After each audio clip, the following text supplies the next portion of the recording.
আজকে অধ্যায়ে 13 নম্বর শ্লোক, যজ্ঞা শিষ্টাশি ন সন্ত মুচ্যন্তে সর্বক্লীবৈশ্যে ভুজ্যন্তে তে তঘং পাপা যে পশ্চান্তৎকরণাৎ।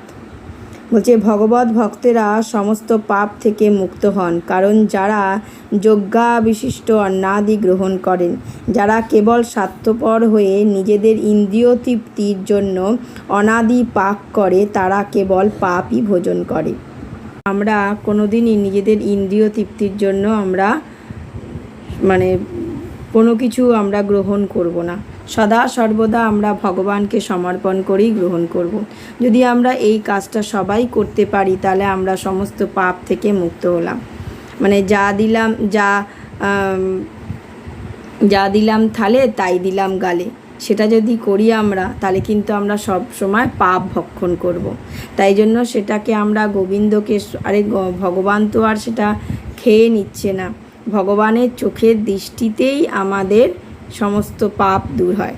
সেই প্রসাদ, সেই মহাপ্রসাদ যখন আমরা গ্রহণ করব, তখন আমরা সমস্ত পাপ থেকে মুক্ত হব। তাই আমাদের আজ থেকেই সবার কর্তব্য ভগবানকে সব কিছু সমর্পণ করে দিয়ে সেটা গ্রহণ করা, তবেই আমরা সর্বপাপ থেকে মুক্ত হতে পারবো। জয় নিতাই, জয় গৌর, জয় জয় শ্রী রাধেশ্যাম। হরে কৃষ্ণ, রাধে রাধে।